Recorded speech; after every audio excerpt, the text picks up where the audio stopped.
chercherai en toi la force de donner. Je trouverai en toi la force d'aimer. Tu es l'amour qui pardonne tout. Tu supportes tout. L'amour ne meurt jamais. Tu es l'amour qui espère tout. Tu supportes tout. L'amour ne meurt jamais. Tu supportes tout. L'amour ne meurt jamais. Amour divin, toi seul peux aimer sans fin, puissant, plus fort qu'un torrent. Toi seul peux aimer sans fin. Amour divin, toi seul peux aimer sans fin.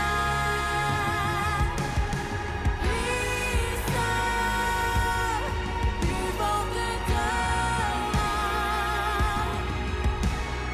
Toi seul peux aimer sans fin. Tu es l'amour qui pardonne tout. Tu supportes tout. L'amour ne meurt jamais. Tu es l'amour qui espère tout. Tu supportes tout. L'amour ne meurt jamais. Oh, tu supportes tout. L'amour ne meurt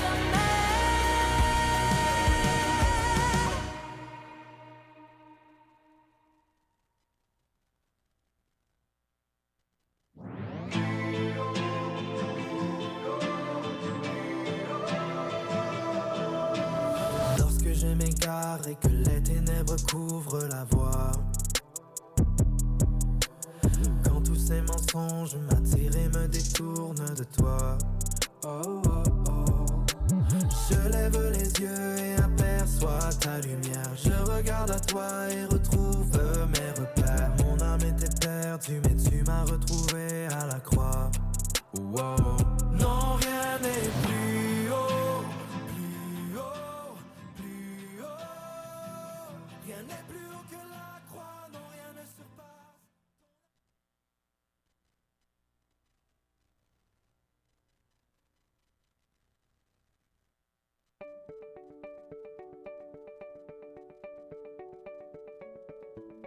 Bonjour, mon nom est Christian Paulus.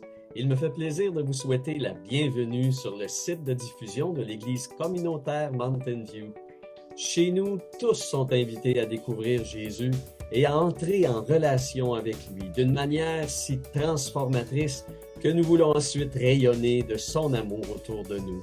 Si vous nous visitez pour la première fois, sachez que nous sommes un groupe de croyants multigénérationnels, passionnés par la personne de Jésus. Les personnes associées à notre Église sont à différentes étapes de leur parcours de foi. Mais pour nous, ce qui compte, c'est que chacun soit fortifié par l'Esprit de Dieu. Cheminez avec nous ce matin et vous verrez combien nous aimons chanter et partager les paroles inspirées que Dieu nous a données. Alors encore une fois, bienvenue à notre célébration et sentez-vous libre de nous témoigner votre présence ou encore de nous confier vos besoins de prière via le module de discussion attaché à cette transmission. Chers amis, chers invités, Allons maintenant ensemble à la rencontre du Seigneur. Bonjour et bienvenue à l'Église communautaire Mountain View. Comment est-ce que vous allez aujourd'hui? Comment ça va? Good! Je sais qu'il pleut, je sais qu'il fait un peu sombre, mais il n'y a rien qui va nous empêcher de passer un moment avec Dieu, hein? Je ne sais pas pour vous, mais des fois, la vie fait en sorte que, ça va un petit peu avec mon message de la semaine dernière, que les circonstances font en sorte que on regarde plus aux circonstances qu'on regarde à Jésus. Mais ce matin, c'était vraiment ça que j'avais à cœur, qu'on puisse vraiment, comme tout tasser les mauvaises choses, les grosses choses qui se passent dans notre vie, les circonstances, qu'on puisse vraiment regarder vers Jésus. C'est pour ça que le premier chant s'intitule « Ouvre les yeux de mon cœur ». Et puis ensuite, on va aller vers « Mon âme a soif de toi, mon Dieu, mon Père, mon Roi. Je veux encore plus de toi. » Alors ce matin, pensez que Dieu sort son bulldozer et puis qui enlève toutes les mauvaises choses qui se passent dans la vie. Il faut qu'on puisse avoir un regard direct sur lui.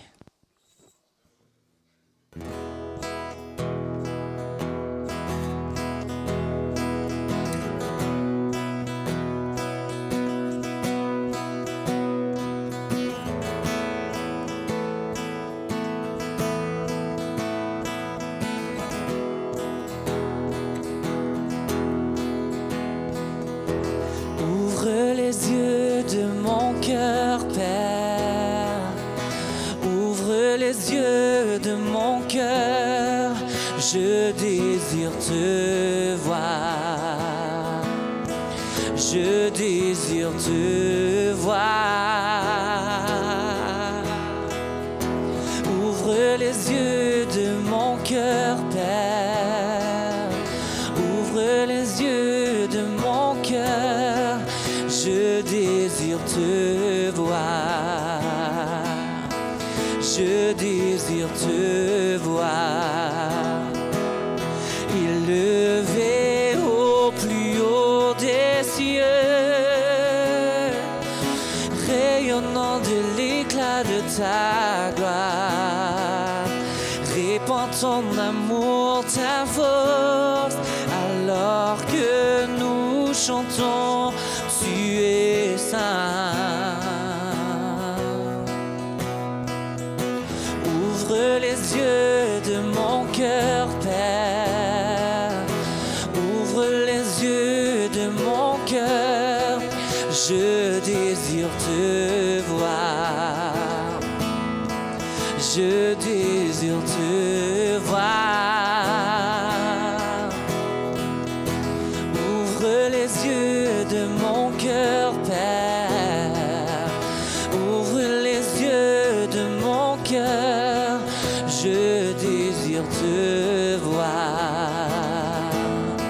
Je désire te voir. Élevé au plus haut des cieux,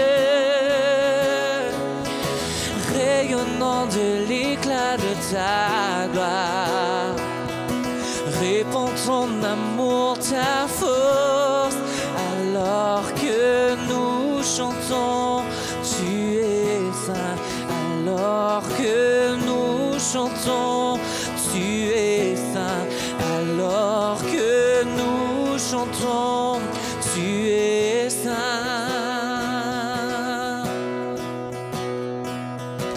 Tu es saint, tu es saint. Tu es saint, tu es saint.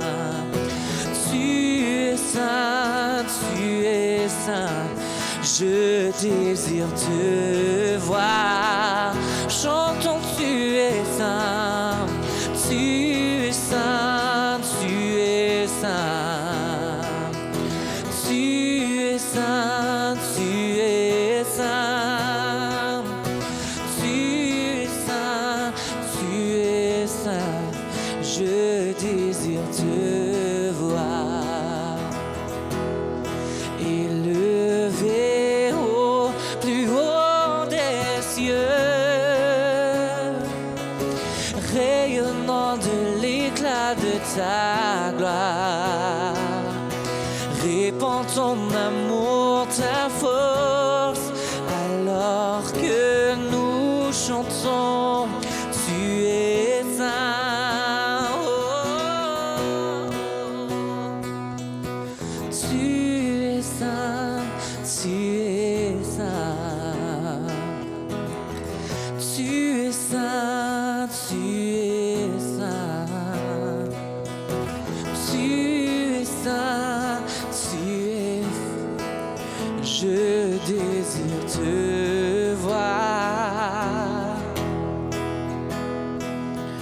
Tu es saint, tu es saint.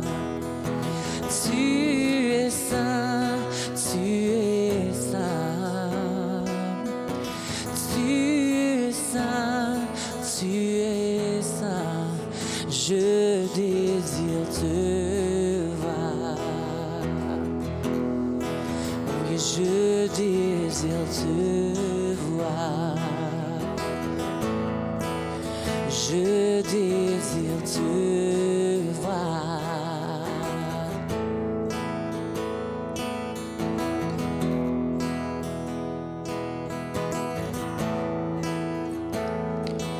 Mon âme a soif de toi, mon Dieu, mon Père, mon roi, mon être entier soupire après toi. Car de ton cœur de Père, la source qui désaltère, rafraîchit mon âme de toi. Viens inonder mon cœur, viens inonder mon âme, viens inonder mon être entier. Viens inonder mon cœur, viens inonder mon âme, viens inonder mon être entier. Mon âme a soif de toi, mon Dieu, mon Père, mon roi, mon être entier soupire après toi. Car de ton cœur de Père, la source qui désaltère, rafraîchit mon âme de toi. Viens inonder mon cœur, viens inonder mon âme, viens inonder mon être entier. Viens inonder mon âme, viens inonder mon cœur, viens inonder mon être entier. Viens inonder mon cœur, viens inonder mon âme, viens inonder mon être entier.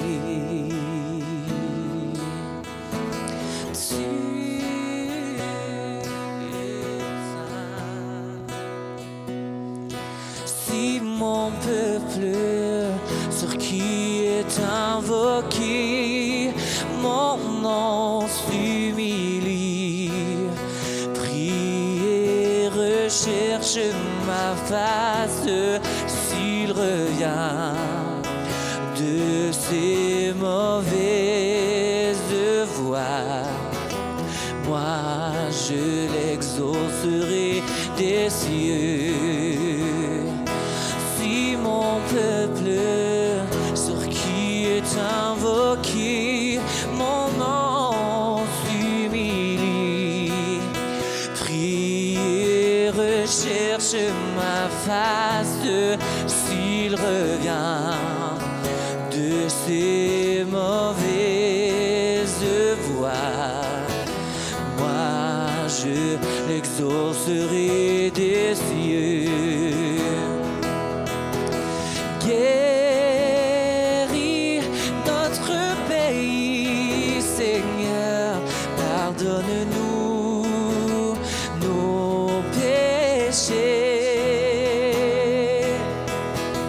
Guéris notre pays, Seigneur.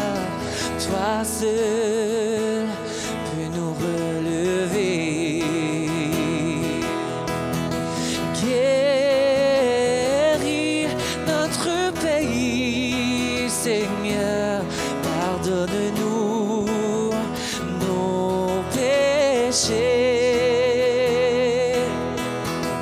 Guéris notre pays, Seigneur. Toi seul peux nous relever. Oui, car toi seul peux nous relever. Oh, toi seul peux nous relever.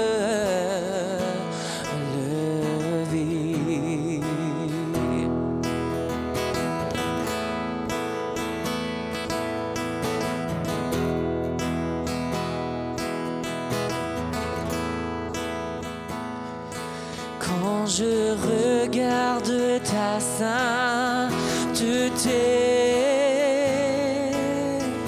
que je contemple ta beauté, les choses qui m'entourent ne valent plus rien pour toi.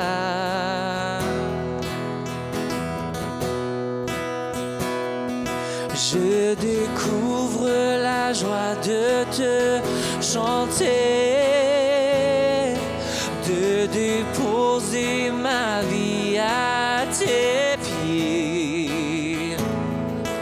Il n'y a que toi qui importe pour moi.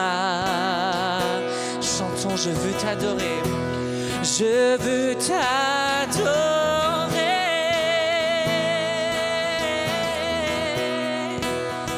Oui, t'adorer.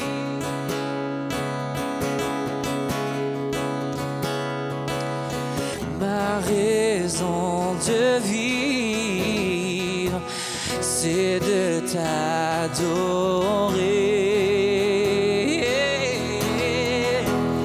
Je veux t'adorer.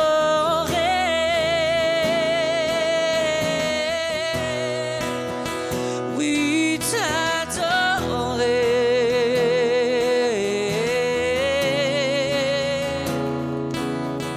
Ma raison de vivre, c'est de t'adorer.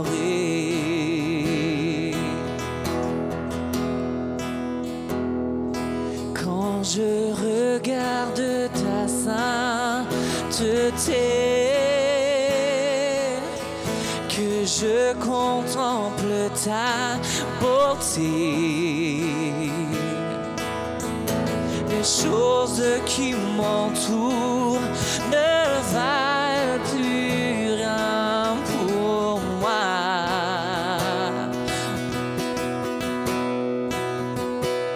Oui, je découvre la joie de te chanter, de déposer ma vie à tes pieds. Il n'y a que toi qui importe pour moi. Chantons, je veux t'adorer, je veux t'adorer.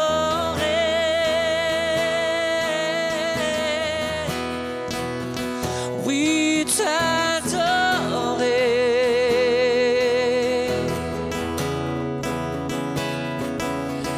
Ma raison de vivre, c'est de t'adorer.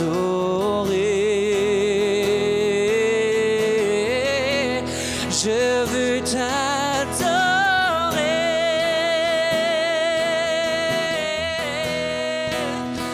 Oui, t'adorer.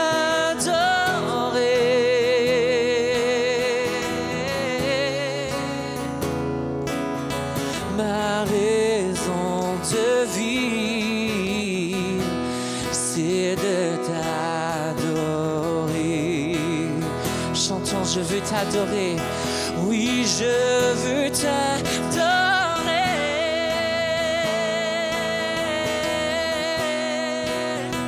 Oui, t'adorer.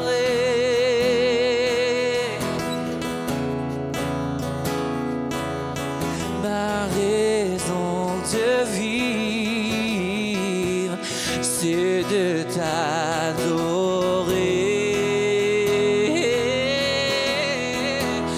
Je veux t'adorer.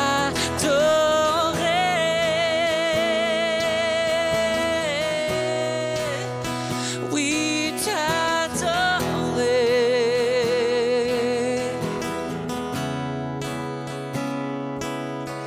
Ma raison de vivre, c'est de t'adorer. Ma raison de vivre, c'est de t'adorer.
Je cherche juste avec des cœurs disponibles. Des cœurs disponibles. Des cœurs disponibles. Je m'excuse, Louise. Est-ce que Diane, tu peux lui... Parce que j'ai presque... Pourquoi est-ce qu'il fonctionne? 1, 2. Ouais, c'est parce que j'ai avec la COVID longue que je traîne là. Mais au nom de Jésus, je suis dessus, là. Je suis debout dessus. Fait que j'ai presque plus de voix. J'ai commencé à récupérer à peine ma voix. Alors, si vous n'entendez pas, ben, que la personne qui est à côté de vous vous traduise. C'était pas du tout dans mes intentions de bousculer le programme ce matin, André. En fait, c'est pas moi, là. C'est le Saint-Esprit qui bouscule, là. Fait que moi, je suis pour rien, là. Carl, il pourra vous dire, il a fallu son aide pour que je me douche et je m'habille ce matin pour venir. Parce que ça fait 1 mois et demi que je n'étais pas au culte. Et là, ce matin, j'ai dit, Seigneur, là, il n'y a plus question que je reste là. Je suis tannée. Je dois bouger. Et là, ce matin, ce que Dieu me met à cœur, c'est que sa parole ne ment pas. Ce matin, nous devons venir avec la foi, qui est le même Dieu, le même Jésus, qui est ressuscité, il est encore debout. Et la direction que j'ai reçue du Seigneur, c'est que, Pasteur Christian, c'est ton nom qui est venu le premier, c'est que ce matin, les personnes qui quelque chose dans leur cœur, dans leur âme, dans leur esprit, Dieu veut restaurer, Dieu veut relever, Dieu veut guérir. J'ai passé 1 mois de ne pas pouvoir ouvrir ma bouche parce que je n'avais plus de voix. Je mettais la louange et c'est tout ce que je faisais. Je levais mes mains puis je dansais de temps en temps parce que j'étais toute seule, je pouvais. Et là, ce matin, ce que le Seigneur me met à cœur, c'est que l'Église communautaire Mountain View mette sa foi en action. Nous devons nous lever. Nous devons nous lever. Moi, ça m'a pris un bras ce matin pour me soutenir, pour sortir de la chambre, pour aller me doucher. Mais ce matin, le Seigneur me permet d'être là. Puis moi, je ne vais pas bouger de là. il faut que l'équipe pastorale avance. Prie pour les malades, parce que la parole de Dieu dit que la prière du juste a une grande efficacité. Le Seigneur veut faire quelque chose dans cette église qui n'a encore jamais été fait. Et ce matin, je descendais chercher des verres. J'ai dit, Seigneur, si c'est juste pour moi que cette église doit rester ouverte, que la porte de l'église doit rester ouverte, fais-le, parce que mon cœur est ici. Et j'ai dit au Seigneur, mon cœur est là, et je ne bougerai pas tant que tu ne m'auras pas donné une autre direction. Je vous partage mon cœur, parce que c'est ce que Dieu a mis sur mon cœur. Donc moi, je vais rester là jusqu'à ce que l'équipe pastorale se lève et vienne poser les mains et prier. Et l'autre situation que Dieu m'a mis à cœur, c'est que pour ceux qui connaissent la parole, à un moment donné, il y a eu un roi qui était stérile, qui ne pouvait pas avoir, je crois que c'est Abimelech. Puis Abraham, lui, qui n'avait pas d'enfant, Dieu lui a dit, va prier. Quelquefois, nous devons, même si nous sommes dans nos douleurs, prier pour ceux qui sont malades. Parce que Dieu agit ainsi. Moi, je souffre, mais je prie pour ceux qui souffrent. Parce que qui sait, si ce n'est pas pour justement nous emmener à la compassion que Dieu nous permet de traverser certains déserts. Alors, l'Église doit faire sa job. Nous devons nous lever. L'équipe pastorale doit s'avancer. Et toutes les personnes qui souffrent dans leur corps, si vous avez besoin d'être assis, venez avec vos chaises, mais venez, je vous en prie. Moi, je vais m'asseoir sur le rebord parce que j'ai tendance à avoir des étourdissements. Je ne resterai pas debout tout le temps, mais je ne bougerai pas. Tant que je n'aurai pas reçu ce que Dieu a mis dans mon cœur. Il veut faire quelque chose. Moi, je suis tannée d'être malade. Ça fait 4 ans que j'ai eu un accident de voiture. Je traîne encore les séquelles. Et cette semaine, j'ai eu le médecin au téléphone. En plus de la COVID longue, j'ai en plus c'est quoi déjà? La mononucléose qui s'est ajoutée par-dessus. Fait que assez, c'est assez. Je ne suis plus capable. J'ai 4 jeunes enfants qui vont à l'école. J'ai la maison à gérer. Oui. Je voulais pas faire le lapsus, mais le lapsus s'est fait.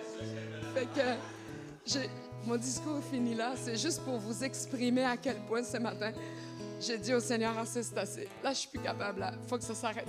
Et c'est là que ça s'arrête.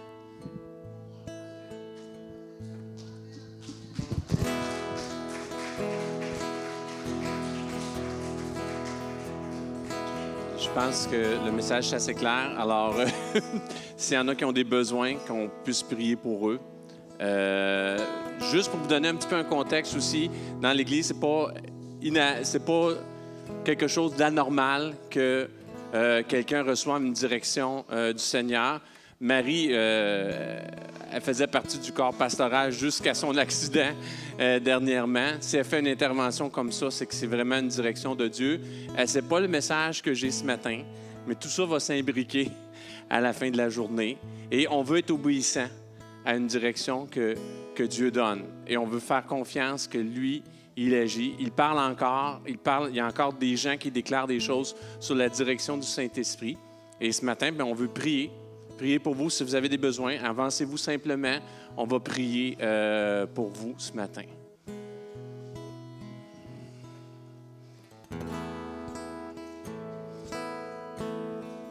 OK. Pour ta nièce. OK.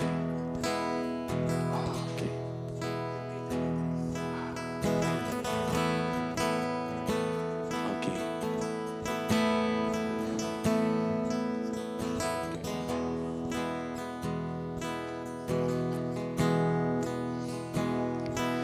Quand je regarde ta sainteté, que je contemple ta beauté, les choses qui m'entourent ne valent plus rien pour toi.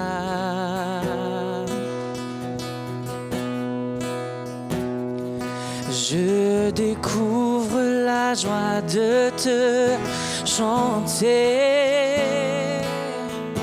de déposer ma vie à tes pieds. Il n'y a que toi qui importe pour moi. Je veux ta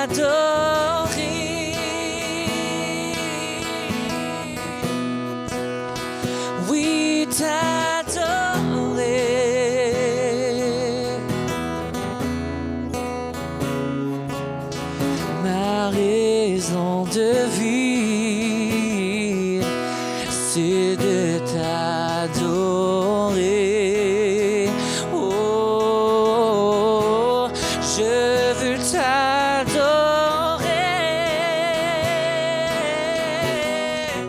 Oh, oui, t'adorer.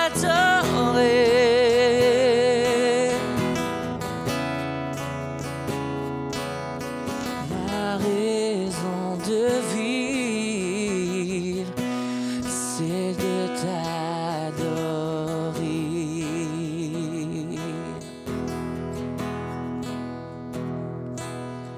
Mon âme soupire après toi.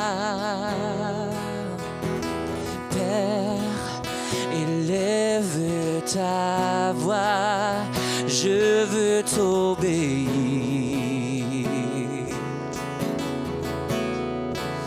Je veux te servir.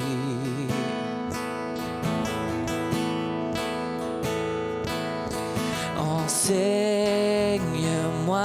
ton chemin. Prends ce qui me retient de te voir, Jésus. Oui, je veux t'aimer plus,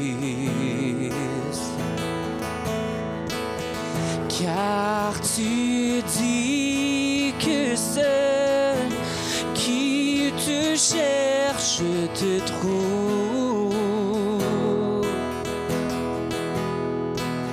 Je t'en prie, mon Dieu, porte-moi secours.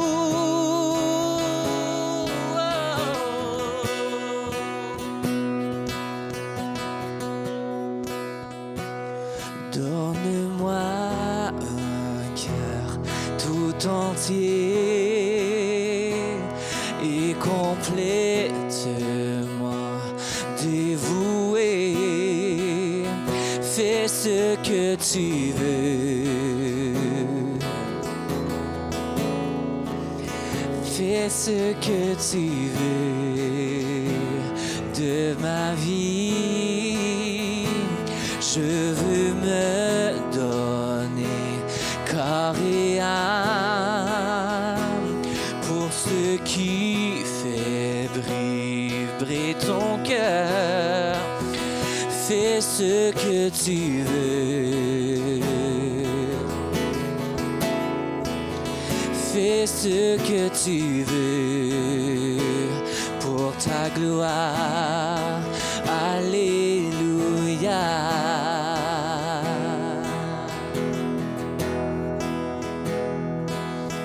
Mon âme soupire après toi.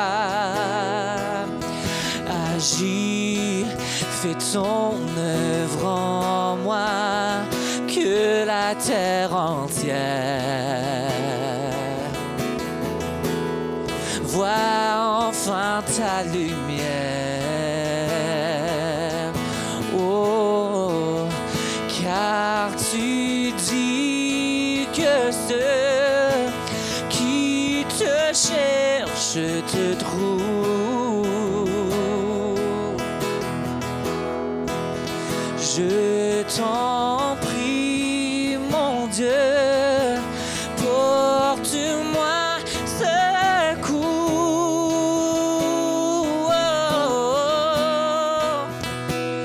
Donne-moi un cœur tout entier et complètement dévoué. Fais ce que tu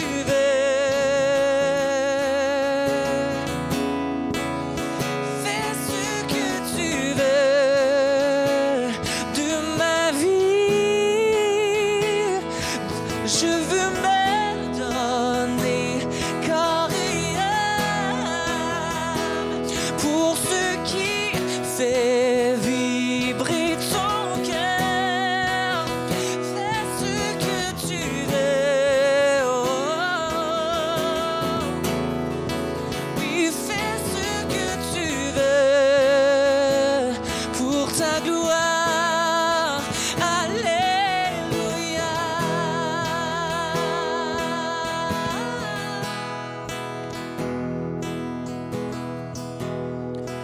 Ton amour est fort, il brise les chaînes et terrasse la mort.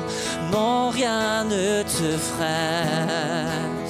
Tu as tout donné pour que j'ai la vie, pour mon cœur tout entier.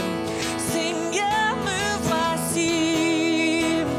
Ton amour est fort, il brise les chaînes et terrasse la mort. Non, rien ne te freine. Tu as tout donné pour que j'ai la vie. Prends mon être tout entier. Seigneur, me voici. Yeah. Seigneur, me voici. Oh, oh. Donne-moi un cœur tout entier et complètement dévoué. Fais ce que tu veux. Fais ce que tu veux de ma vie. Je veux me donner corps et âme pour ce qui fait vibrer ton cœur. Fais ce que tu veux. Oh, oh, oh. Oui, fais ce que tu veux pour ta gloire. Alléluia.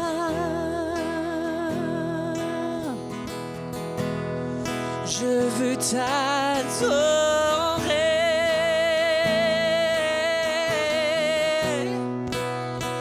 Oui, t'adorer.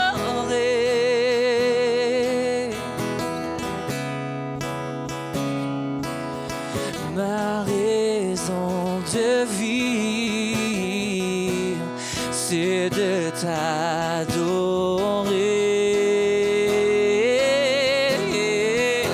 Oui, je veux t'adorer.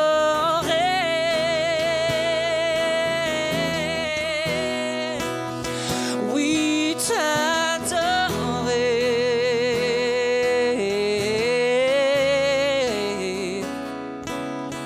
Ma raison de vivre, c'est de t'adorer. Ton amour est fort, il brise les chaînes et terrasse la mort. Non, rien ne te freine. Tu as tout donné pour que j'ai la vie. Prends mon cœur tout entier. Seigneur, me voici. Ton amour est fort, il brise les chaînes et terrasse la mort. Non, rien ne te freine. Tu as tout donné pour que j'ai la vie. Prends mon cœur tout entier. Seigneur, me voici.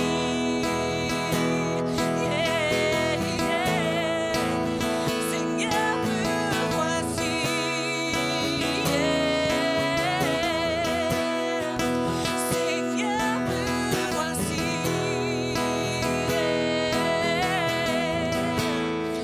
Seigneur, me voici. Oh, oh, oh. Donne-moi un cœur tout entier et complètement dévoué. Fais ce que tu veux. Fais ce que tu veux de ma vie. Je veux me donner corps et âme pour ce qui fait vibrer ton cœur. Fais ce que tu veux. Fais ce que tu veux pour ta gloire. Alléluia.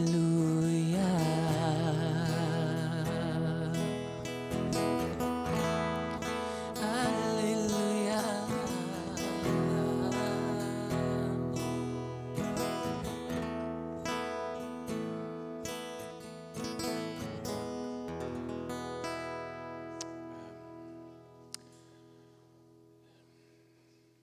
Merci Saint-Esprit pour ce que tu fais au milieu de nous. Tout le Nouveau Testament nous parle de moments comme nous vivons ce matin où des gens qui cherchent ta face entendent de toi. Que toi tu parles, tu révèles les choses cachées du cœur et tu restaures. C'est un privilège de pouvoir être témoin de tes grandeurs, de ce que tu fais dans le cœur de l'homme, de comment tu le restaures. Merci pour ce que tu as fait ce matin. Merci pour le fruit qui en ressortira. Merci pour la guérison. Merci pour le relèvement. Tu es le Dieu des miracles. Tu agis encore. Tu es le Dieu qui parle. Tu es le Dieu qui réconforte. Tu es le Dieu qui nous fait du bien. Vraiment, gloire à toi. Au nom de Jésus, j'ai prié.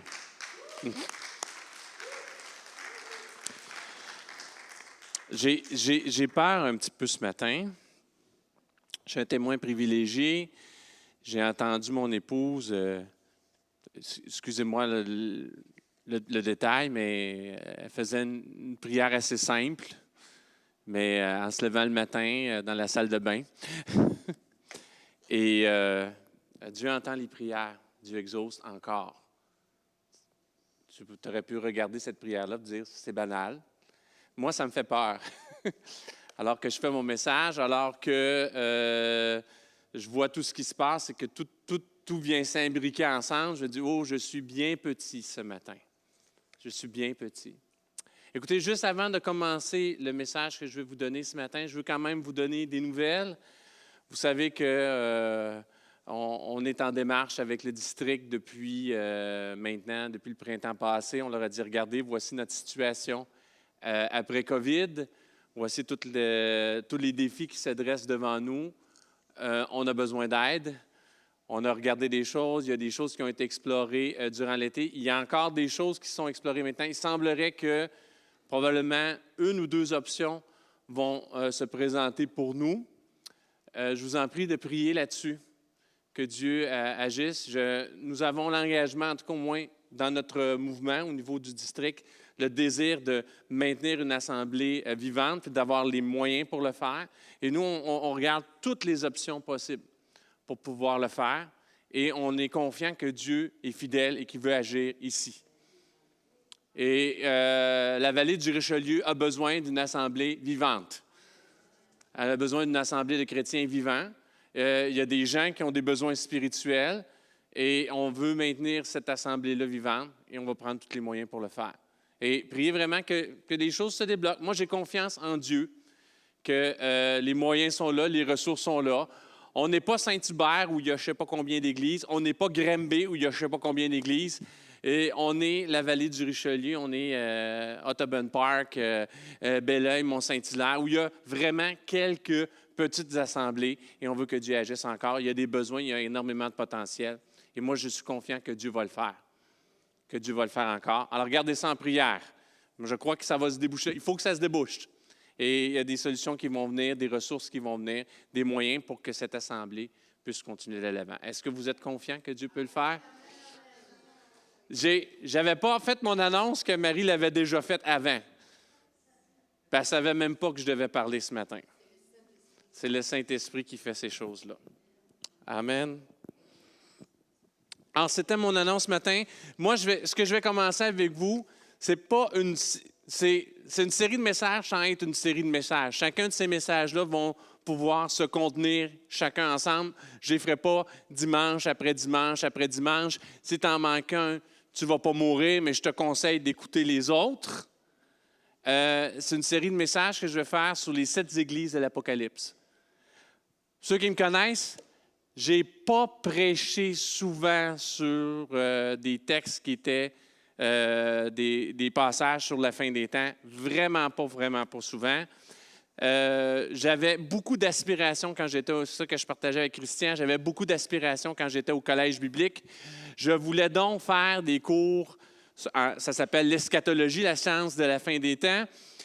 Faire des cours là-dedans, il me semble que c'était un domaine là, que je me disais, wow, est-ce que j'avais le goût d'apprendre? Et quelle déception! Ça a été mon pire cours au collège biblique. Il n'y a rien de bon qui est sorti de ça. C'était un gaspillage, 3 crédits gaspillés complètement. D'abord, l'approche, c'était juste une approche, c'était même pas l'approche avec laquelle je me sentais à l'aise. Ça allait vraiment à l'encontre de mon interprétation des Écritures. Ça pour dire que ce n'est pas un sujet, je ne l'ai pas choisi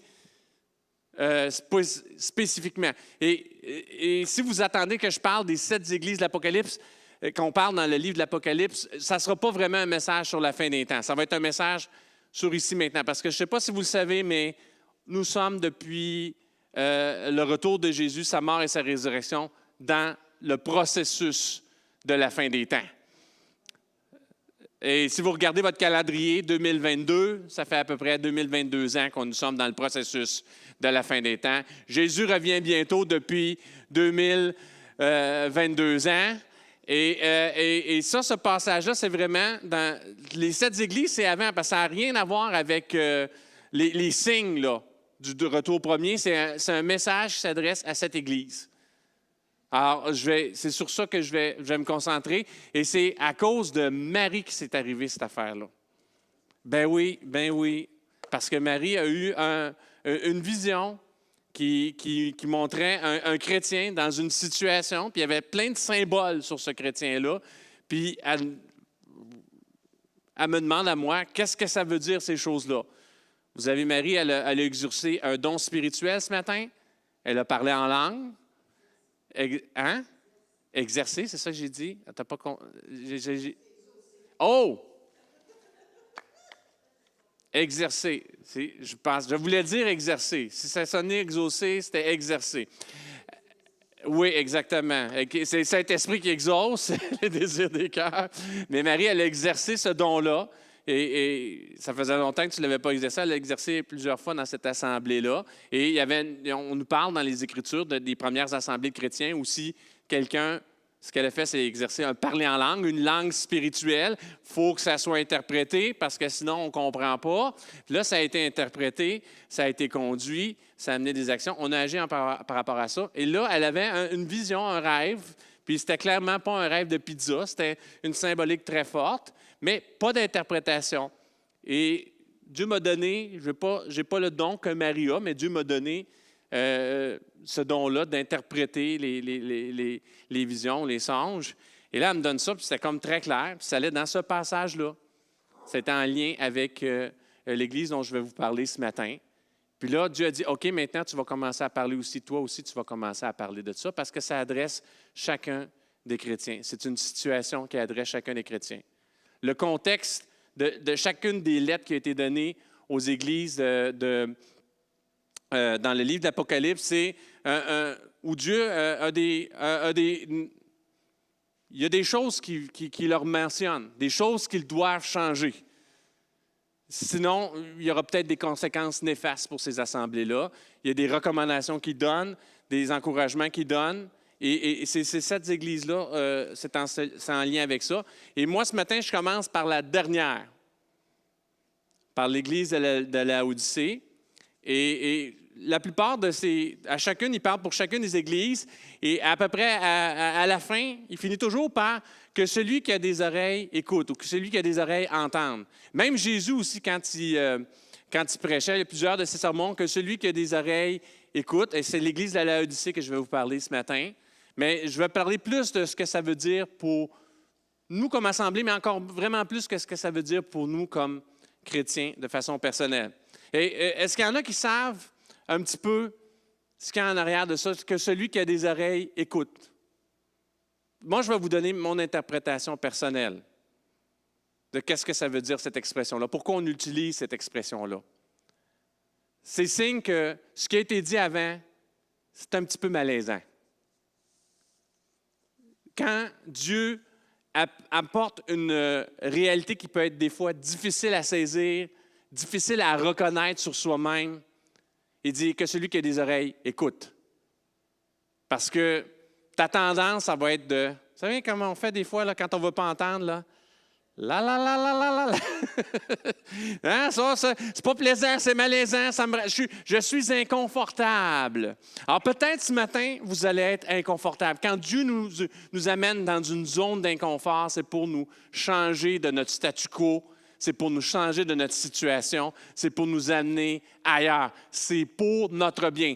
Mais au départ, on aurait peut-être le goût de ne pas entendre, de ne pas le savoir. Et c'est pour ça que ça va être une série là-dessus. Alors, c'est possible, si c'est comme ça, je m'en excuse d'avance. Je veux donner la totalité des Écritures, mais ça se peut que tu te sentes un petit peu mal à l'aise. Mais c'est pour ton bien. Il y a quelque chose de bon qui peut sortir de ça. OK? Alors, je vais vous lire le passage. C'est dans Apocalypse, dans le 3e chapitre. La version que je vais lire, c'est dans la seconde 21. Je vais lire du verset...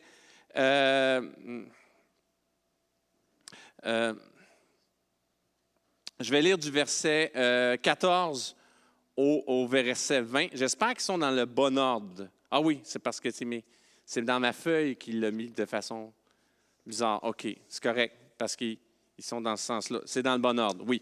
Je vais lire du verset 14 au verset 20. Écrit à l'ange de l'Église de Laodicée, voici ce que dit l'Amen, le témoin fidèle et véritable, l'auteur de la création de Dieu. Je connais tes œuvres. Je sais que tu es ni froid, ni bouillant. Si seulement tu étais froid ou bouillant. Ainsi, parce que tu es tiède et que tu es ni froid, ni bouillant, je vais te vomir de ma bouche. En effet, tu dis, je suis riche, je me suis enrichi et je n'ai besoin de rien, et tu ne sais pas que tu es malheureux, misérable, pauvre, aveugle et nu. Je te conseille donc d'acheter chez moi de l'or purifié par le feu, afin que tu deviennes vraiment riche, des vêtements blancs, afin que tu sois habillé et qu'on ne voit plus la honte de ta nudité, ainsi qu'un remède à appliquer sur tes yeux afin que tu vois. Moi, je reprends et je corrige tous ceux que j'aime. Aie donc du zèle et repens-toi. Voici, je me tiens à la porte et je frappe. Si quelqu'un entend ma voix et ouvre la porte, j'entrerai chez lui, je souperai avec lui et lui avec moi. Oh, versets 21 à 22. Non, c'est parce que je ne l'ai pas imprimé dans le bon. OK. Versets 21 et 22. Ils sont tous là, mais ils ne sont pas dans l'ordre que je pensais qu'ils seraient. Ils sont dans la verticale. Le vainqueur, je le ferai asseoir avec moi sur mon trône, tout comme moi aussi j'ai vaincu, et je me suis assis avec mon Père sur son trône. Que celui qui a des oreilles écoute ce que l'Esprit dit aux églises. Alors, si tu regardes ce passage-là, tu lis ce passage-là, puis c'est pour l'Église Laodicée là-bas, c'est pour les autres là-bas. C'est pas si tant malaisant que ça, hein? Comme on dirait en québécois. C'est pas un passage extrêmement difficile. Si ça peut s'adresser à toi, tu peux dire « Ouh, c'est dur. C'est dur. » S'il y a une part de vérité pour toi ce matin, c'est dur et je vous dirais tantôt, ça va être extrêmement encourageant aussi. À la fois dur et encourageant. Le contexte de toutes les épîtres, tous les messages qu'on parle aux églises dans le livre de l'Apocalypse, le contexte qui est derrière tout ça, l'ensemble de ces églises-là, c'est des églises d'Asie. Ils sont tous en Turquie maintenant. L'ensemble de ces églises-là sont en Turquie. Turquie, ce n'est pas un porte-lance du christianisme dans le monde aujourd'hui. Laodicée, la ville de Laodicée n'existe même plus aujourd'hui.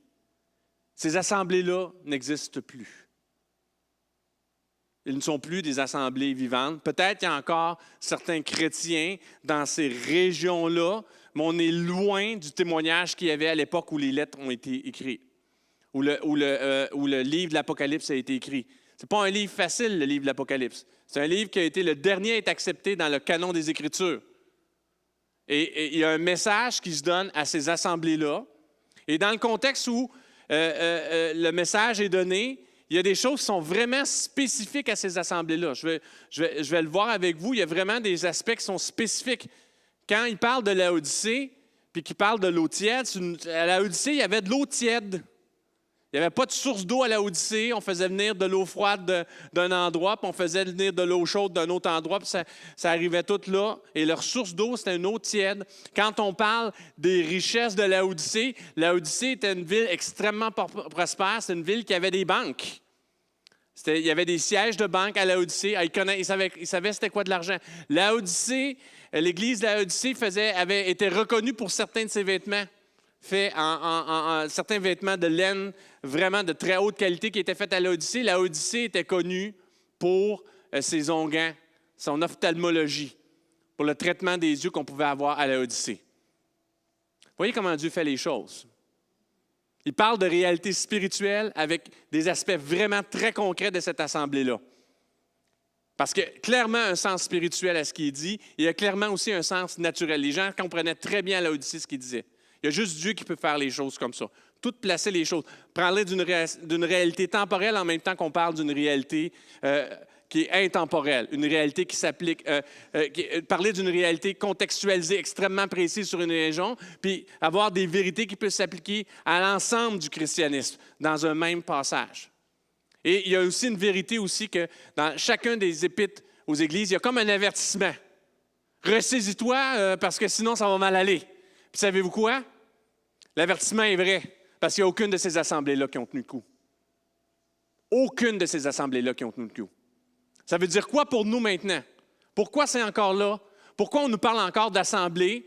Un avertissement à des assemblées qui n'existent plus aujourd'hui. Moi, je ne vois aucune autre chose que pour nous, quand on lit ce contexte-là, c'est un avertissement pour l'Église ici et maintenant.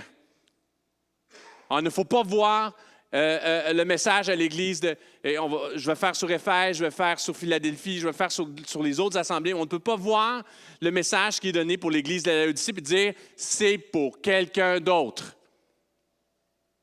C'est un avertissement pour toi ici, maintenant. Quand vous regardez dans le texte, si vous lisez de tout ce chapitre-là, dans la vision que Jean a, c'est une vision qu'il a alors qu'il est à Patmos, alors qu'il est prisonnier.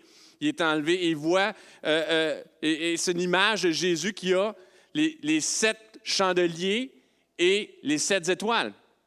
Puis après ça, il parle de chacune des assemblées. Les étoiles sont des symboles des mystères de Dieu qui témoignent de la créativité, de la providence, de l'impressionnante de Dieu, et elles représentent des êtres transcendants. Elles nous représentent, nous. Si vous voyez une image de James Webb, est-ce qu'il y en a qui connaissent le télescope James Webb? Est-ce que vous avez vu un peu de choses sur James Webb? Est-ce qu'il y en a qui connaissent Hubble? Vous avez déjà entendu parler du télescope Hubble? James Webb, c'est Hubble 2.0. Il est encore plus loin. Il est dans une orbite stationnaire.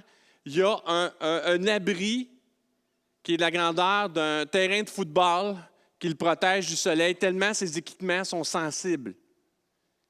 Ça, c'est une des premières images. Il voit plus loin. Il voit jusqu'aux confins de la création. Il voyage dans le temps. Et il montre les étoiles, c'est des symboles de toute la grandeur de Dieu.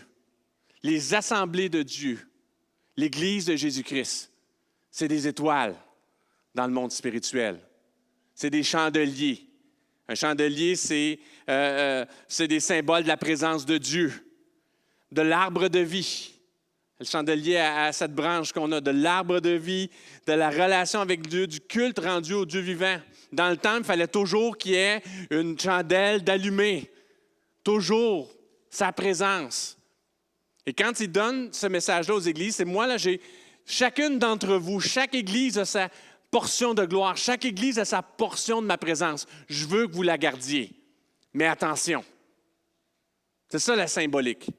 Et ça, c'est pas pour dans 10 000 ans, c'était vrai quand ça a été donné à ces assemblées-là qui sont mortes aujourd'hui. C'est vrai pour nous ici, aujourd'hui, maintenant. Il y a 2 autres symboles que je veux vous parler parce que je viens juste vous lire le passage où tu penses que tu es riche, puis on nous parle d'aller acheter de l'or. On nous parle de la nudité, on nous parle d'acheter des vêtements. L'or, ça symbolise le service et le ministère.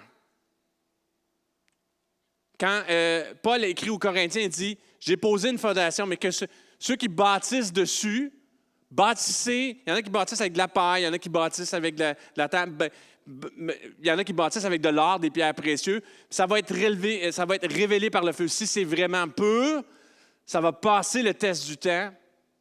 Puis les gens qui auront bâti avec quelque chose de vrai auront une récompense. Quand on parle de l'or, c'est quelque chose d'intemporel. C'est quelque chose qui ne...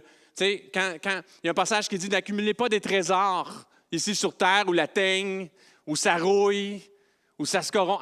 Accumulez des trésors dans le ciel. » Ce n'est pas un or de prospérité matérielle terrestre, c'est un or de prospérité spirituelle. Quelque chose, il y a toute cette notion-là, cette symbolique-là de l'or, c'est quelque chose qui est pur, qui ne change pas, qui ne rouille pas, qui n'est pas affecté par les circonstances, qui reste constamment là.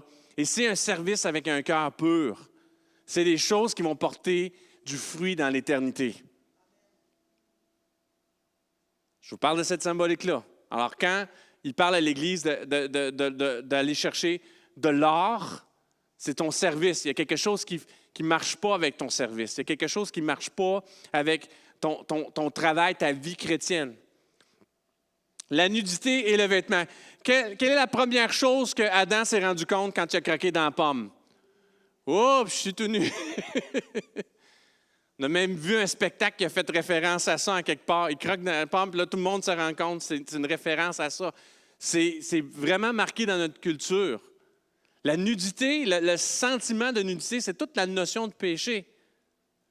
Avec le salut, il vient un manteau blanc. Un vêtement blanc. Le vêtement, ça représente ta sanctification, ta marche en t'éloignant de ce péché-là. Quand ta nudité est exposée, c'est des facettes de ta vie où le péché règne. La cécité. Paul, sur le chemin de Damas, alors qu'il s'en allait persécuter les chrétiens. Paul, qui était convaincu qu'il servait Dieu, en fait, à l'époque, il n'y avait pas le nom de Paul, on l'appelait Saul de Tarse, il persécutait les chrétiens. Et le chemin de Damas, c'est une référence maintenant même culturelle générale. Hein? C'est le moment de la révélation. As-tu eu ton chemin de Damas? Même des non-chrétiens utilisent cette expression-là. J'ai une rencontre ou quelque chose qui s'est passé de façon puissante. Quand il a rencontré Jésus et que Jésus s'est apparu et dit « Pourquoi tu viens me persécuter? » Sa vue est tombée. Là, il était conscient vraiment de sa cécité. Il était aveugle. Et quand on a prié pour lui, les écailles lui ont tombé des yeux. C'est une symbolique puissante. Quand on parle d'une assemblée qui est aveugle, c'est une assemblée qui est dans l'aveuglement spirituel, qui pense servir Dieu, qui pense faire quelque chose de bien pour lui, mais qui en réalité est aveugle, ne voit pas. Que celui qui a des oreilles pour entendre, écoute. Alors, il y a un diagnostic qui est posé. Il y a un diagnostic. Dans cette lettre qui est là à Laodicée, il y a un diagnostic. Je vais vous le relire dans la seconde 21, puis je vais aussi vous la relire dans la version de Message. C'est quoi le diagnostic? Écrit à l'ange de l'Église de Laodicée, voici ce que dit l'Amen, le témoin fidèle et véritable, l'auteur de la création de Dieu. Je connais tes œuvres. Je te connais. Je sais que tu es ni froid ni bouillant. Si seulement tu étais froid ou bouillant. Ainsi, parce que tu es tiède et que tu es ni froid ni bouillant, je vais te vomir de ma bouche.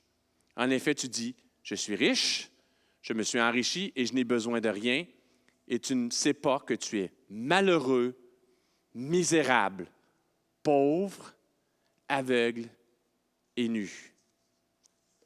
Dans la version de Message, qui est une version anglaise que j'ai traduite, je te connais de fond en comble. Je trouve peu de choses à mon goût. Tu n'es pas froid, tu n'es pas chaud. Il vaut mieux être froid ou chaud. Tu es rassis. Tu es stagnant. Tu me donnes envie de vomir.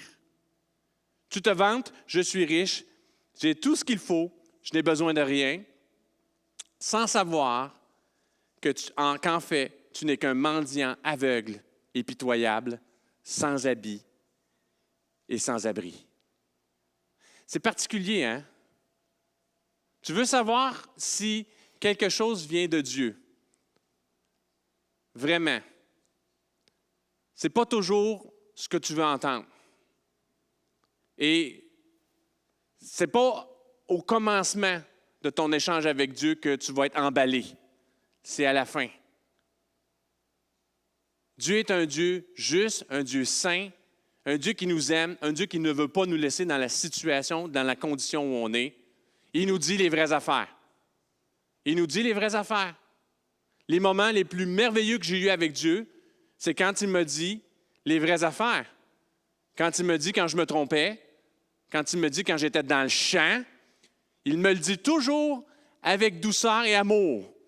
Mais j'aurais le goût des fois de boucher mes oreilles, j'aurais le goût de ne pas l'entendre. Et pourtant, c'est comme ça qu'il nous parle. Et vous allez voir constamment dans les Écritures, ça commence, il est assez direct. Il y a un diagnostic. Tu veux guérir, il faut avoir un bon diagnostic. Tu ne peux pas guérir d'une maladie que tu ne connais pas. Tu ne peux pas guérir dans l'hypothèse. Tu as besoin, pour aller de l'avant, il faut que tu saches quel est l'état de la situation. Des fois, c'est ça qui est le plus difficile. Combien de gens meurent parce qu'ils ne veulent pas, qu'ils sont dans le déni, ils ne veulent pas entendre le diagnostic. Ils repoussent. Ceux qui sont dans le domaine de la santé, ils repoussent. Il y a un examen, ils ne vont pas faire leur examen. Ils ne veulent pas le savoir. Ils ne veulent pas avoir le diagnostic. Comment tu veux guérir si tu ne reçois pas le diagnostic? Ce n'est pas en niant la situation, ce n'est pas en niant ta situation spirituelle, ce que tu es, que tu vas aller de l'avant. Il faut le reconnaître. C'est la première étape. Mais c'est souvent ça qui est le plus difficile. Les lettres aux églises, c'est 7 diagnostics. Il n'y en a pas un qui est parfait. Il y a toutes des choses à améliorer, toutes des choses à changer. Laodicée, il est particulièrement difficile. Moi, j'ai souvent entendu chaud ou froid. Hein? Puis, dans une interprétation un petit peu basique, symbolique de ce texte-là, tu peux dire, wow, c'est où je suis bouillant pour le Seigneur, où je suis complètement éloigné de Dieu. Puis, c'est un ou l'autre. Mais ce n'est pas ça dans ce sens. Ce n'est pas dans ce passage-là. Ce n'est pas ça que ça veut dire. Ça parle de ta conscience de ton état spirituel. Quand tu es tiède, tu es dans le statu quo. Comme on dit en anglais, same old, same old. La même affaire. Toujours la même affaire. Quand tu vis ta vie chrétienne, métro, boulot, dodo. Et on recommence. Si tu es bouillant, si tu es chaud, tu es dans une... c'est positif, tu avances, il y a des choses, ça progresse, tu as un effet dynamique, tu avances de l'avant, ça c'est bien. Si tu es froid, ça va pas bien, ça va mal. Je ne suis pas capable de louer, j'ai mal partout, j'ai ci, j'ai ça. Tu reconnais ta situation, au moins, il y a un point de départ. Le pire, c'est stagnant, confortable. Laodicée, c'est une assemblée confortable. Ils ont des problèmes normaux. Leur compte en banque est correct. Ils sont habillés correct. Tout est à peu près normal, mais en réalité, ils sont dans une très, très grande détresse spirituelle. Parce qu'avec Dieu, tu avances. Il n'y a pas de neutre. Il n'y a pas de neutre avec Dieu. On avance. On est conscient de nos limites, ou on avance avec la grâce que Dieu nous donne, mais il n'y a rien de pire que d'être stagnant, que d'être rassis, que d'être endormi. Et on a tous des moments dans notre vie où on est comme ça, sur le pilote automatique. Combien de fois, si vous faites, Marie et moi, on fait souvent le même parcours parce que les enfants font le soccer, fait qu'on a la petite route spéciale. Puis hier, j'avais une livraison à faire, mais c'était pas dans la même petite route spéciale, mais je peux vous dire que j'ai fait exactement la même petite route spéciale. Puis là, je me mets à tourner, je dis, mais où est-ce que je m'en vais, là? Où est-ce que je m'en vais? Là, je suis obligé de refaire un autre détour puis de repasser. Mais on peut vivre notre vie chrétienne comme ça. Vivre notre vie chrétienne sur le pilote automatique. Alors, dans ce passage-là, si au moins tu étais sur une pente dynamique ou conscient de toutes tes limites, arrêté, mais conscient de toutes tes limites, il y a quelque chose que je pourrais faire dans ta vie. Mais là, tu es comme confortable. Tu es tiède. Et cette assemblée-là avait ça, cette eau tiède, il y avait toutes ces choses-là. Il était riche, il y avait tout. C'est vraiment une réalité. Alors, ça peut arriver. Et moi, je vous dis qu'on a souvent des côtés Laodicée dans notre vie. Tu n'es peut-être pas complètement Laodicée, mais c'est facile. C'est facile quand tu as plusieurs années de vie chrétienne d'être arrivé puis d'avoir des aspects de ta vie chrétienne qui sont sur le pilote automatique. Stagnant. Et Dieu ne veut pas ça. C'est un diagnostic ce matin. Il y a un danger à être stagnant. Et il y a un... parce que souvent, je vous dis, la plupart du temps, quand on est stagnant, on est aveugle à notre situation. On ne le voit pas. Quand tu avances avec Dieu, tu es conscient, tu apprends des choses avec Dieu, Dieu te donne des révélations, tu avances, tu vas de l'avant. Il y a quelque chose qui se passe, il y a une progression. Quand tu frappes un mur, tu vis toutes sortes de situations difficiles, tu es accablé, au moins tu es conscient de quelque chose, mais quand tu es dans le tiède, c'est ça être tiède. C'est juste dans les mêmes choses, ça te donne l'illusion que t'es pas pire, ça va, je suis riche, j'ai tout ce qu'il me faut, j'ai besoin de rien, puis en réalité, spirituellement, t'es en faillite. T'es en faillite spirituelle. Paradoxal, hein? T'as pas l'impression d'être en faillite, mais tu l'es. Tu l'es. Ou tu es dans une phase dynamique, ou tu es dans une phase à adresser les choses froides de ta vie. Mais chrétien normal, ça n'existe pas. Dieu ne veut pas que tu restes normal. On est anormal.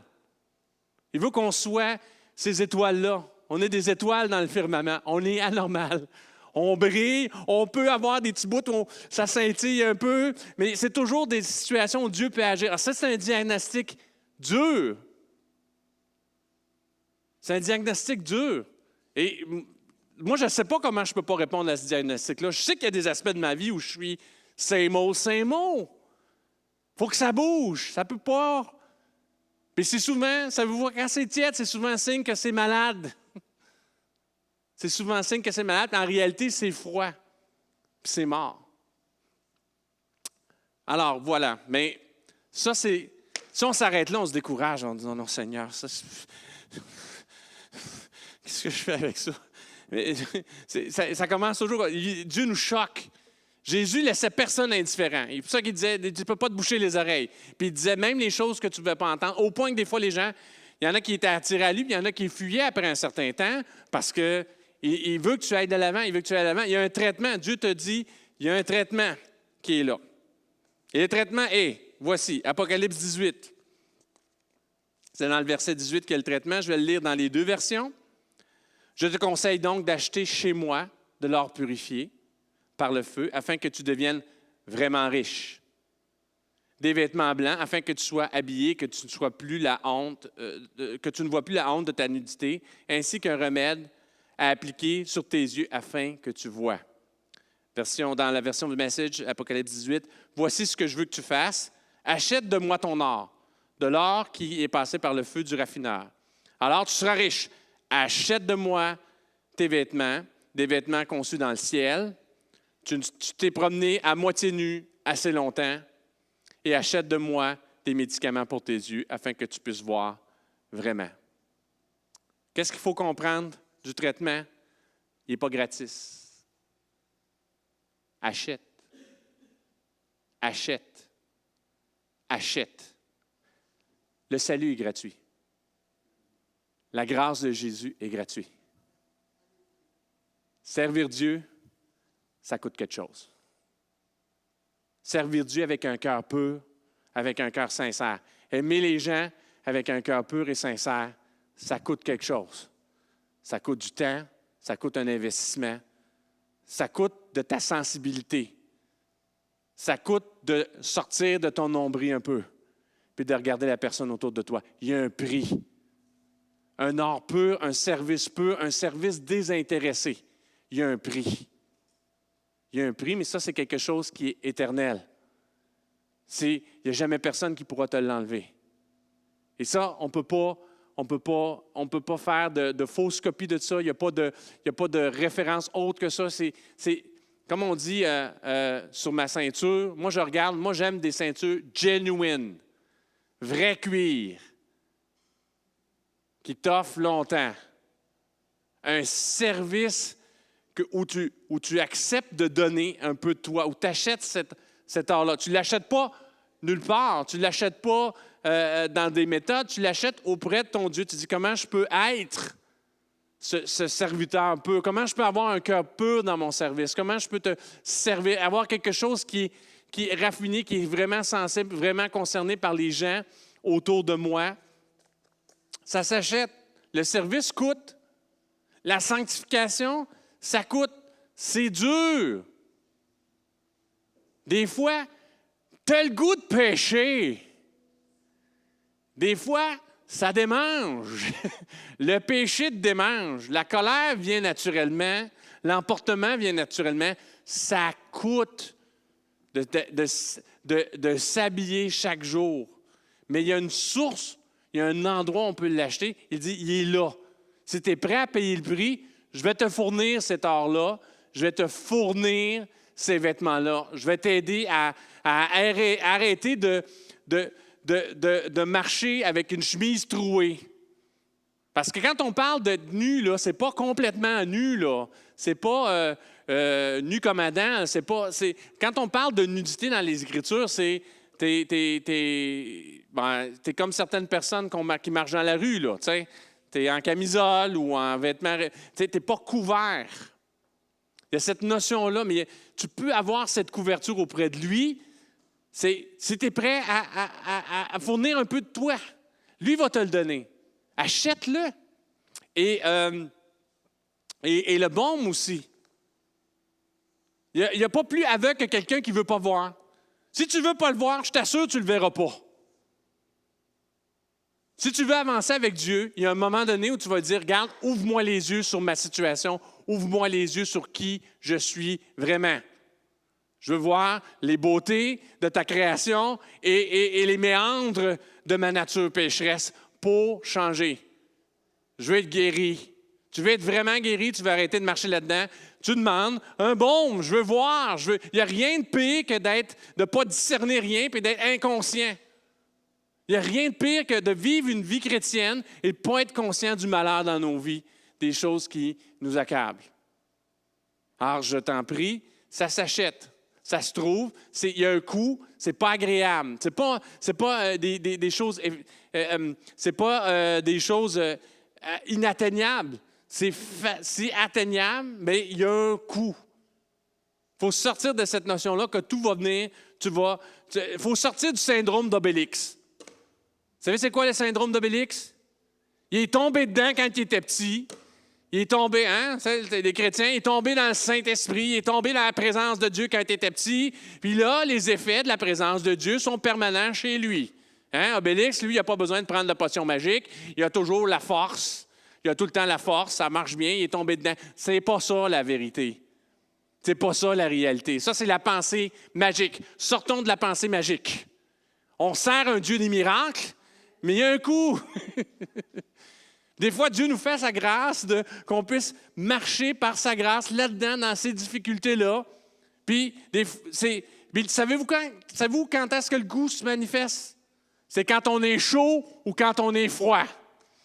Quand on est sur une pente dynamique ou quand on est conscient de tous nos manquements, de tout ce qui nous freine, puis qu'on dit, non, Seigneur Dieu, agis, fais quelque chose. Si au moins tu es chaud ou froid, un des deux, il n'y a pas de j'attends son retour. Ça, c'est tiède, ça. J'attends son retour. Que celui qui a des... Je l'avais dit, j'entends des silences. Que celui qui a des oreilles pour entendre. Je vous le dis à vous, je me le dis à moi ici présentement, très, très, très, très, très fort. Parce que là, j'ai des facettes de ma vie qui sont Laodicée. J'ai des facettes de ma vie où il faut que Dieu parle, puis j'ai besoin d'avancer. Je ne veux pas que ça meure. Je veux que ça aille de l'avant. Et ce qui est merveilleux dans ce passage-là, c'est qu'il y a deux passages que moi, j'adore, que je cite souvent hors de leur contexte et qui viennent tout de suite après cela. Diagnostic, traitement, et il y a une provision puis une promesse. Moi, je l'utilise souvent, la provision puis la promesse. Et je ne comprends pas, je n'avais pas compris le diagnostic puis le traitement avant.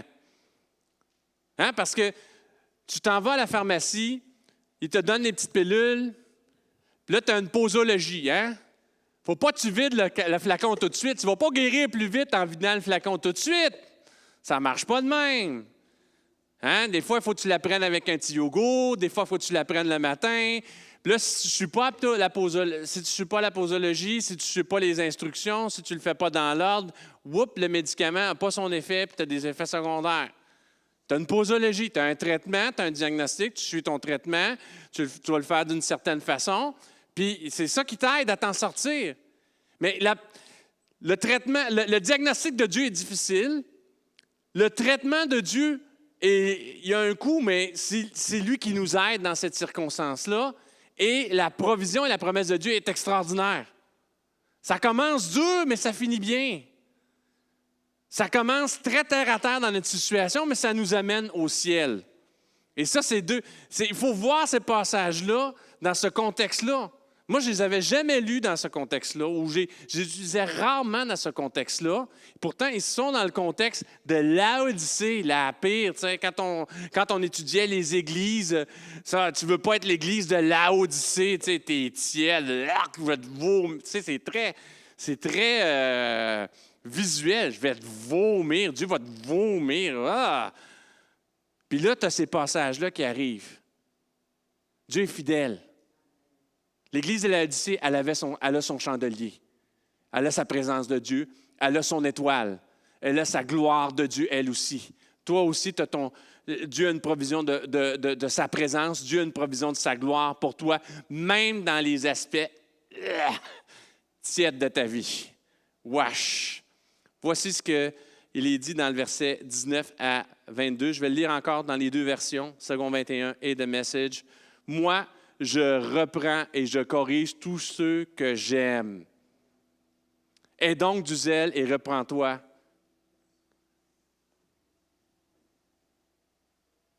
Dieu reprend et corrige ceux qui aiment, ceux qu'ils aiment, Quand Dieu te reprend et te corrige, c'est parce qu'il t'aime. Tu veux-tu une preuve de son amour?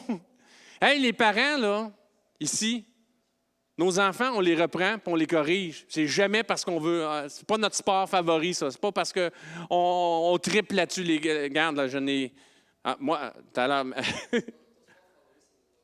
Le quoi? De vous conduire, oui. Oui, oui. Marie a fait un gros lapsus, là. Je n'ai 4. J'ai 4. Tu sais, elle nous appelle terreur numéro 1, terreur numéro 2, terreur numéro 3, terreur numéro 4. C'est avec amour. C'est une blague qu'elle nous fait, mais puis elle nous reprend, puis elle nous corrige parce qu'elle nous aime. Dieu t'aime. Quand il te donne un message difficile, c'est parce qu'il t'aime. Il dit, as-tu des oreilles pour entendre? Je t'aime. Je ne perds pas mon temps à vouloir corriger quelqu'un que j'aime pas. Je le laisse dans... Si il nous aime. Ça, c'est quelque chose qu'on doit saisir, qu'on doit comprendre. Qu'à chaque fois que Dieu nous donne une réalité difficile, il nous aime. Ça, c'est dans l'Église de Laodicée, la pire de la gang. Puis il donne ce verset-là. Moi, je reprends et je corrige tous ceux que j'aime. Et donc du zèle et repens-toi. C'est ça, Dieu. Les moments les plus merveilleux que j'ai vécu avec lui, il m'a repris. C'était des paroles dures, mais c'était des paroles dites avec amour. Il n'y a jamais personne qui m'a repris comme ça.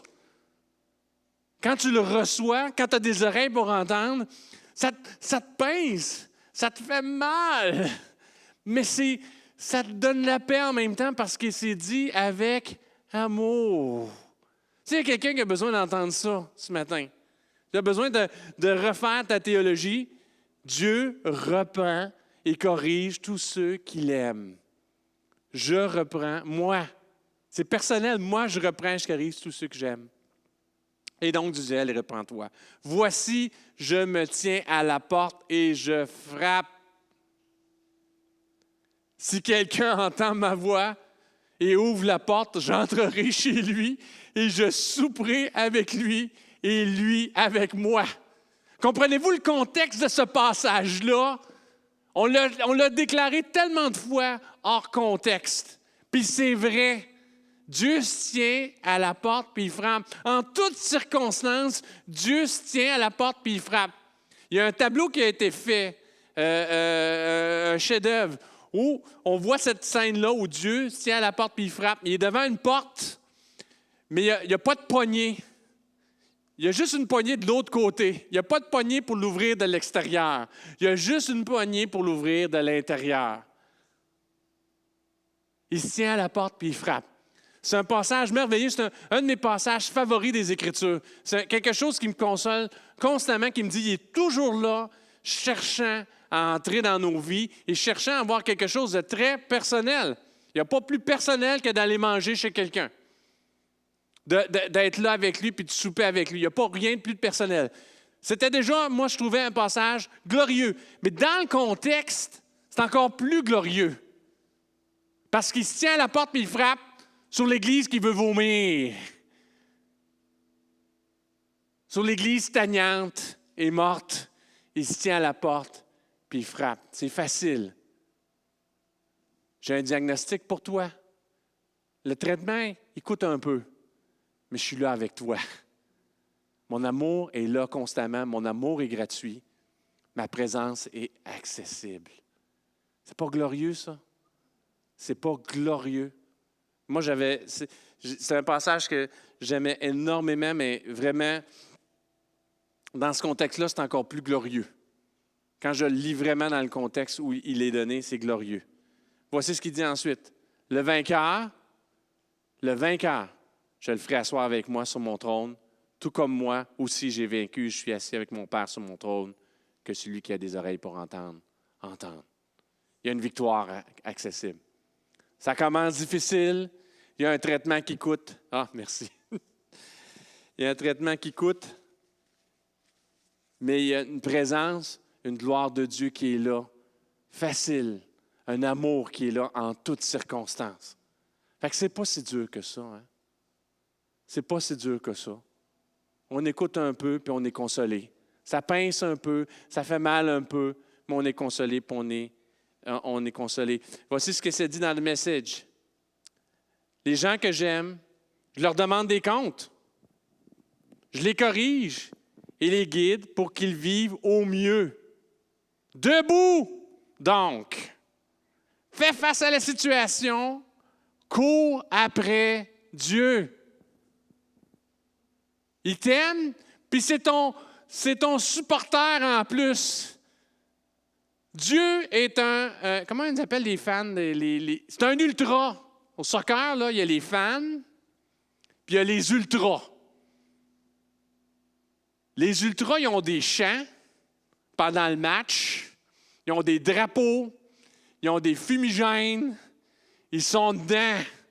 Ils te suivent partout. Est-ce qu'il y en a qui sont allés voir un match de FC Montréal, Ancien Impact, à Montréal? Est-ce que vous allez déjà voir un match un peu?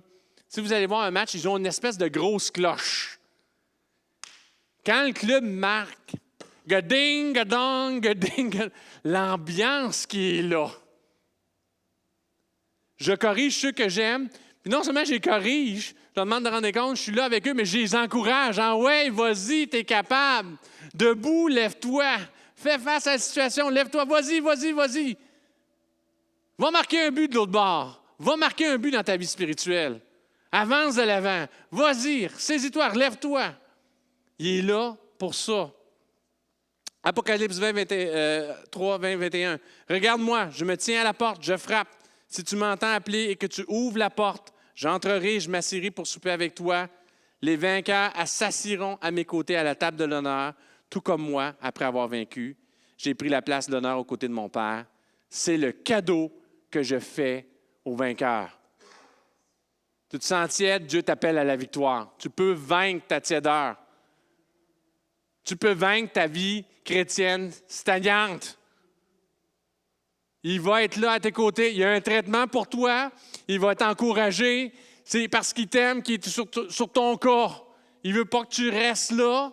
Et il veut aussi être intime avec toi. Il va être là personnellement avec toi. Puis il va célébrer cette victoire-là avec toi, comme lui a été vainqueur. Est-ce que ce n'est pas merveilleux, ça? Moi, je veux faire partie d'une église comme ça. Moi, je veux être une pierre vivante dans cette église-là. Et c'est là pour vous. Il faut juste avoir l'oreille pour l'entendre et le saisir. Juste être prêt à faire, dire, bon, regarde, je vais le servir vraiment de façon pure. Je vais marcher dans cette pureté-là. Il est là à mes côtés. Il est là pour m'encourager. Il est là pour me corriger. Il est là pour me dire, vas-y, vas-y, vas-y, tu es capable. Il est là pour manger avec moi. Il est là pour me faire du bien, pour te faire du bien. Amen. Il n'est pas fidèle. Il nous a fait du bien ce matin. Il nous a fait du bien. Il va te faire du bien lundi. Il va être encore à la porte. Si tu es prêt à l'écouter, il va te dire des choses peut-être difficiles à entendre sur le coup, mais avec amour. Ça va te faire du bien. C'est mon désir pour vous. Amen. Voulez-vous guérir? Prends le diagnostic, prends le traitement, puis là, avec ton médecin. Hey, on cherche un médecin familial. Dieu est là, lui. Lui, il n'y a pas de file d'attente. Il est là présent. Il fait même des visites à domicile. C'est pas merveilleux? Quel Dieu de gloire! Quel Dieu de gloire! J'ai rien d'autre à rajouter sur ce message-là. Je vais juste finir par un mot de prière. Je vais prier aussi pour les offrandes. Si vous avez, il y a des enveloppes pour faire des offrandes à l'arrière. Ou si vous voulez aussi voir Diane, si vous voulez le faire par Interact, c'est possible de le faire. Merci. Merci d'avoir été là avec nous ce matin. Merci à toi, Saint-Esprit, de ce que tu as fait au milieu de nous. Et que vous puissiez être encouragés, même malade. Même malade spirituellement, même malade naturellement. On a un Dieu qui prend soin de nous, qui est fidèle. Amen. Merci, Seigneur Dieu, pour ta fidélité et ta grandeur. Merci pour l'espoir, la vie que nous avons en toi, la touche de ton Saint-Esprit en nos vies. Tu es le Dieu qui nous reprend parce qu'il nous aime. Tu ne veux pas nous laisser dans notre état, dans notre tiédeur, dans la stagnation, Seigneur Dieu. Tu veux que nous allions de l'avant et tu nous donnes les moyens pour le faire. Tu nous encourages, tu nous soutiens. Il y a un traitement. Tu nous donnes des moyens, Seigneur Dieu, pour guérir, pour aller de l'avant. Merci à l'avance de tout ce que tu vas faire. Puisses-tu bénir ces dîmes et ces offrandes que nous prenons ce matin. Puisses-tu soutenir chaque personne en ce lieu ce matin? Il y a des choses très personnelles qui ont été communiquées, qui ont été déversées devant toi. Toi, tu es un Dieu qui prend soin de nous, qui nous aime. Je te remercie à l'avance des grandes choses que tu vas accomplir à travers nos gestes de foi, notre écoute de toi, Seigneur Dieu, ce matin, et comment ton traitement, le traitement du Saint-Esprit dans nos vies, nous change et nous transforme. Vraiment que toute gloire te revienne à toi et à toi seul. Au nom de Jésus, j'ai prié. Amen et amen. Passez une bonne semaine. Prenez le temps de jaser avec les autres personnes. Que Dieu vous bénisse ce matin.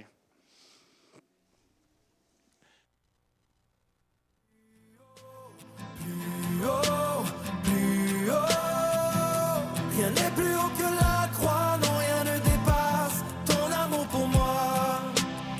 Oh, oh, oh.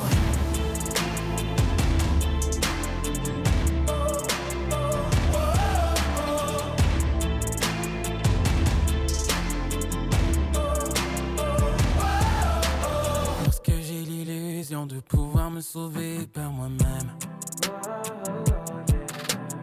et si je prétends pouvoir m'élever au-dessus du ciel,